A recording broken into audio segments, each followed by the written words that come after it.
would love to think that this planet is undergoing a spiritual evolution, but I don't see any signs of it.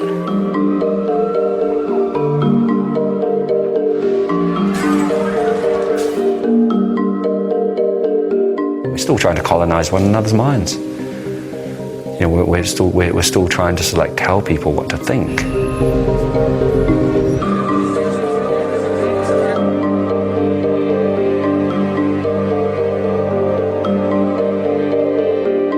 How many people live in a world where their word no longer matters because they don't have money?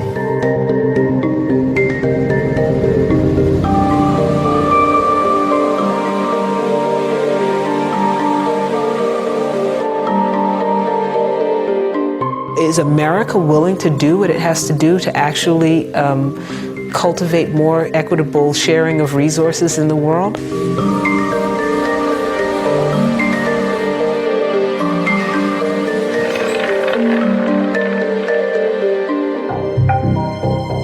En el mundo occidental o oficial, industrializado, tienen una idea de que la madre naturaleza es para explotarla.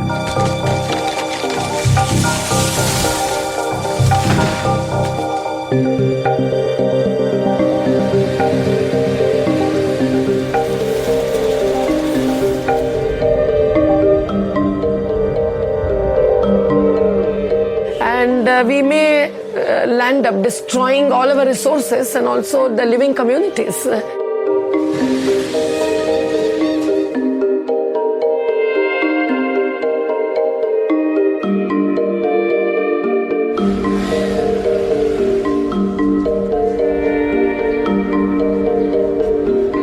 Well, we're faced with a challenge. Can we, as a global tribe, get our act together fast enough to be able to change our behavior, our collective behavior fast enough?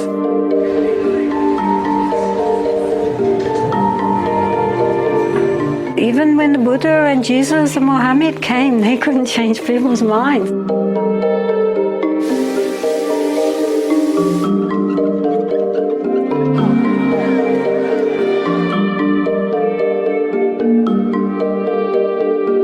It is a big challenge because it is very protective to remain in the narrative. It is very safe not to challenge that cover around you.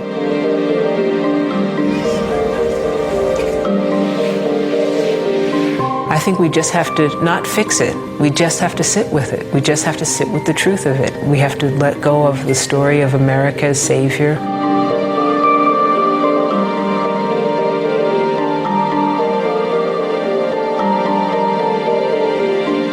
How can I be, or how do I have to be in order for you to be free?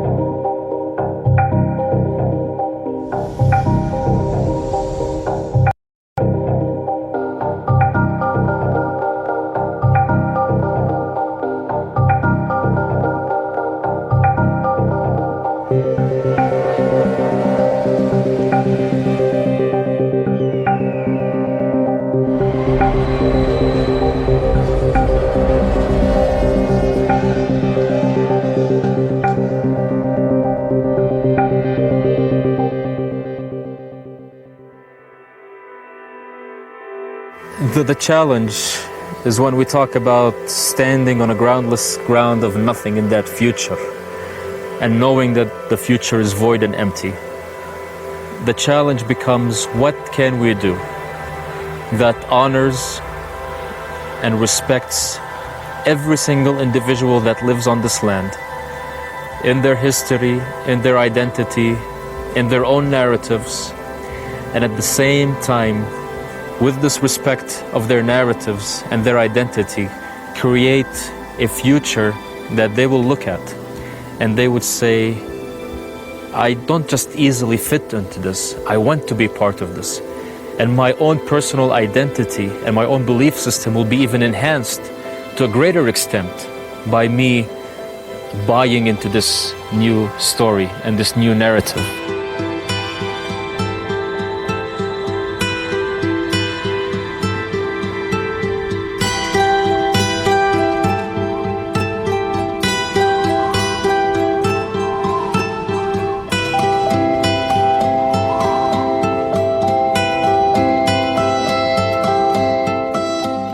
human beings have within them the capacity both to make peace and to make war.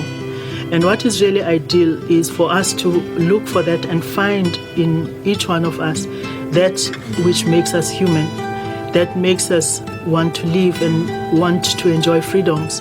And if we work with that, it actually is possible to find a solution to the conflicts. A lot of the time, the conflicts that rage and continue in the world, whether it's conflicts around resources, conflicts between men and women, conflicts among religions, those conflicts are fueled by the negative in us, which is encouraged, where we demonize one another, where we do not see ourselves being able to share and have a common understanding.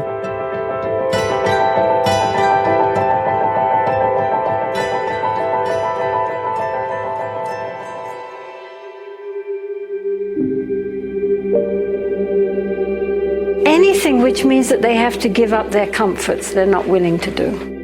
The majority of the people. There are always going to be people on the outsides who are willing to do something, but the real people who really matter, they're not interested. And you look even in Asia now, more and more people, the middle class is coming up, but it just means that they're buying more, consuming more, and using up more and more of the Earth's resources.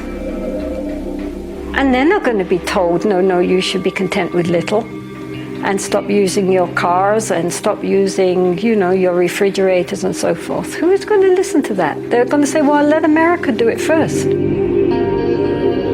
They're the ones to tell us. What about them? We want all these things that you've always had. Don't you tell us to give it up. And now we're talking about billions of people thinking like that. In Asia, in China, in India. Everybody is dreaming of having a car and a television and a refrigerator and on and on and on and on. They're not thinking about, going back to what they had before, which was very little and contentment. All the media, everywhere, advertisements, movies showing people, even ordinary so-called people, living like gods. And then everybody thinks that's what I want.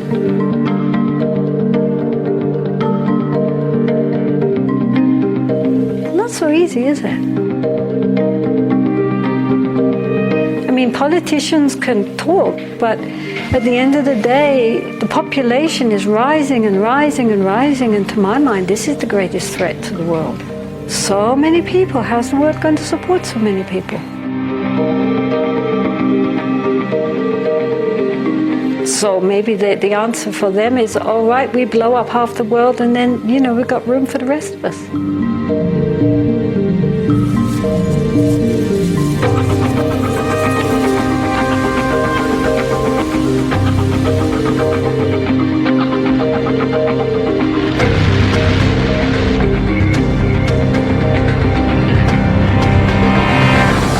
We have systems and structures that condone aggression and violence as long as it's sanctioned by the state and by the government. We have systems and structures that create and engender further and further and deeper separation and give it some kind of a platform for being reasonable rather than engendering and supporting deeper and deeper mutuality and oneness. And so until those systems and structures are also undermined and pulled apart, then we will only see change, like small shifts of change, but not transformation. Until the systems and structures themselves are no longer able to support those social sensibilities that are damaging to humanity, we will not be transformed as a society. And those systems and structures were created and are kept in place by individuals. So it's a cycle, a circle that kind of loops back on itself.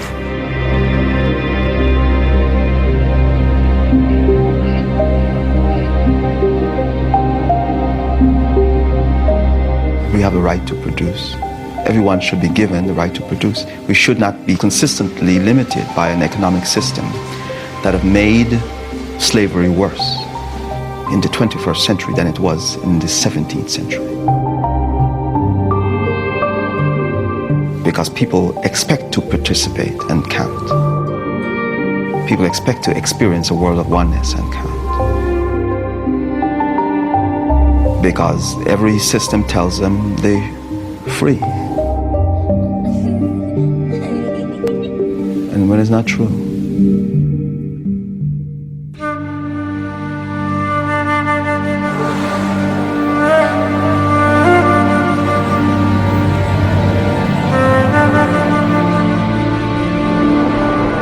The search for justice is one of those fundamental values that I think should guide all of us, because if you believe that you want fairness, you want equality, you want freedom, you want to live a life that is safe, that is not subjected to violence, it is that belief which I think will drive you to want to go and be involved in making sure that the other person also enjoys that same feeling of justice, feeling of freedom.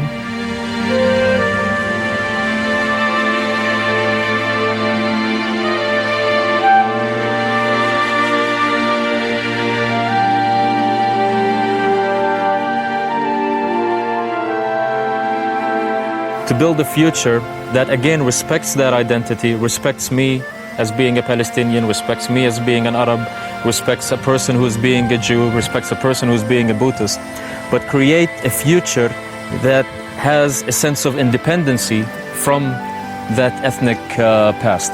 And that's where the challenge becomes in creating this new global identity. It is an identity that encompasses everyone and has no value in it of being against anything else or anyone else.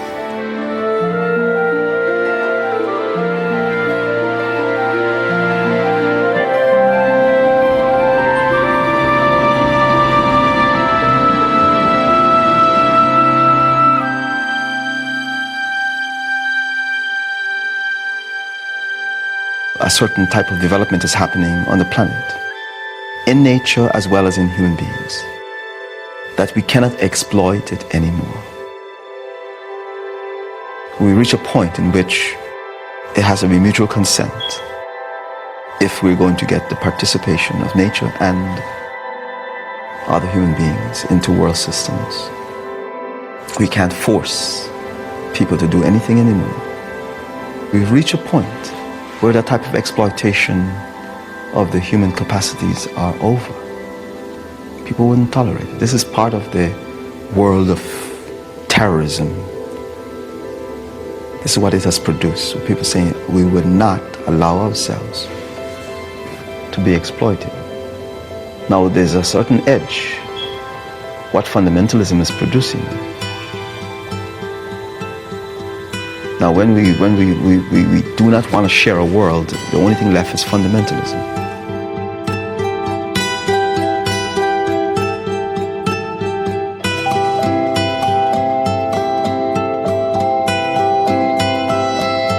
No se trata de uniformizar, no se trata de hacer, por ejemplo, del mundo un solo tipo de cultura.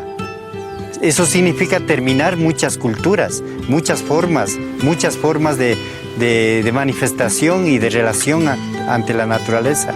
Lo que buscamos las diferentes culturas es que sin perder la diversidad podamos contribuirnos, podamos ayudarnos unos a otros con nuestra forma de ser, con nuestra particularidad, con nuestra diversidad, para que sea una sociedad que respete la diversidad y vivamos en un mundo de mucha riqueza cultural, de formas diferentes de relación con la naturaleza, unas formas diferentes de relación con el gran espíritu de la vida.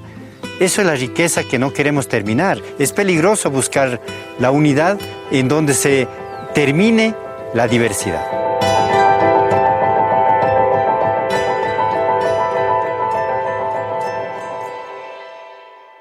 I think the power of what we are talking about is the ability and the desire to create transformation.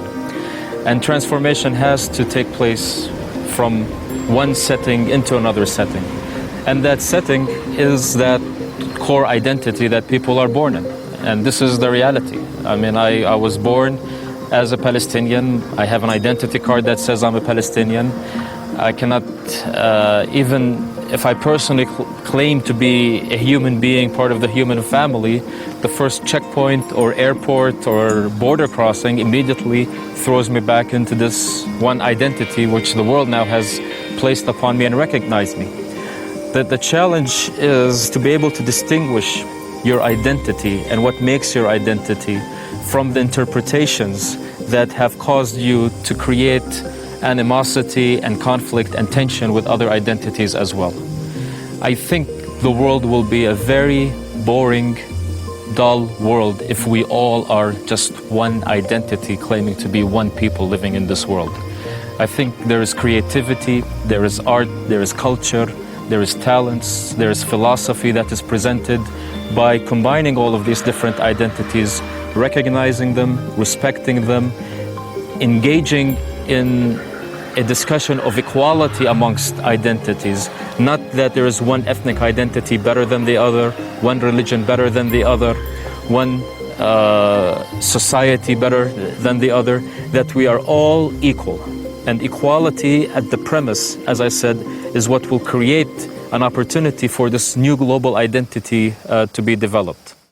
I have a dream that one day, down in Alabama, with its vicious racists, with its governor having his lips dripping with the words of interposition and nullification, one day right there in Alabama, little black boys and black girls will be able to join hands with little white boys and white girls as sisters and brothers. I have a dream today.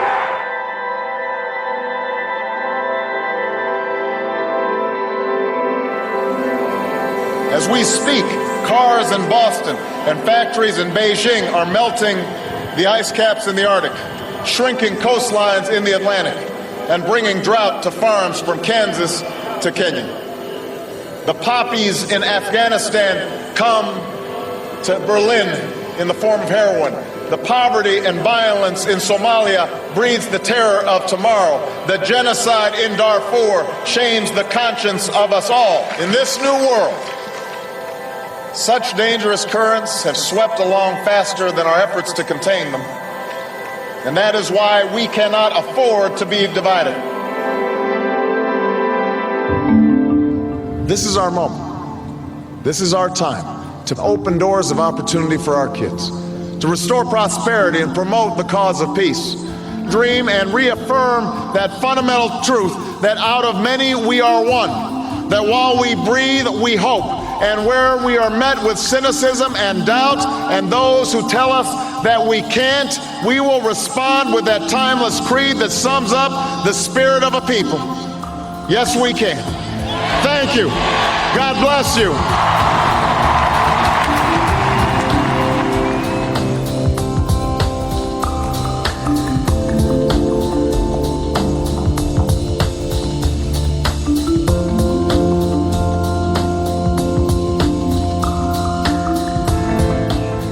I don't know what the answer is. If I knew, I would be a multimillionaire selling it, you know?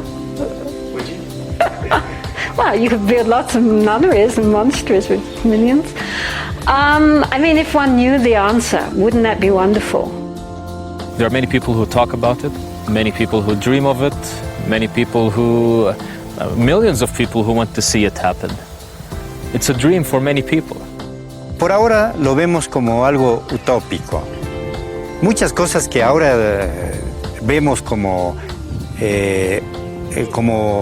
ya cotidiano, antes era utópico, ahora es cotidiano.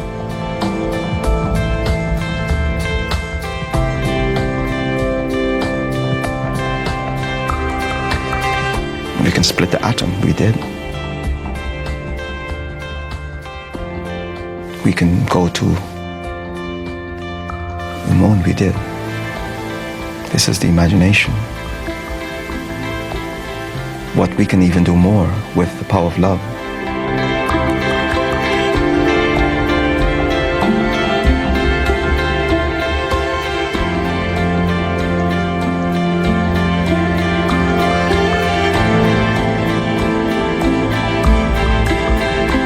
paremos un momento y miremos más ampliamente nuestra vida y vamos a darnos cuenta de que hay muchas cosas más importantes que pasar todo el fin de semana en los supermercados tratando de comprar todo lo que puede para tener una satisfacción momentánea.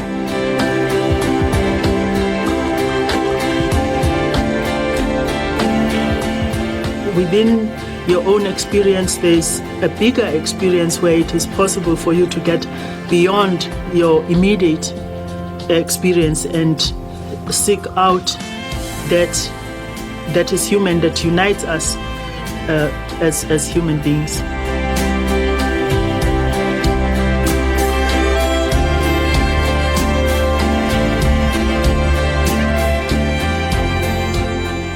What if this reality can change? What would it look like?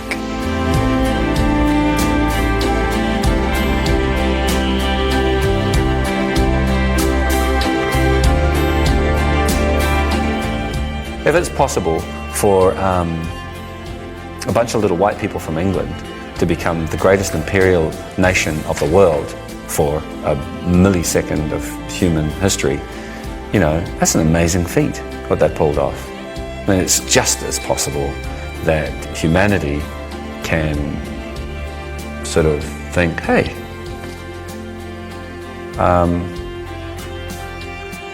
why don't we walk left instead of right?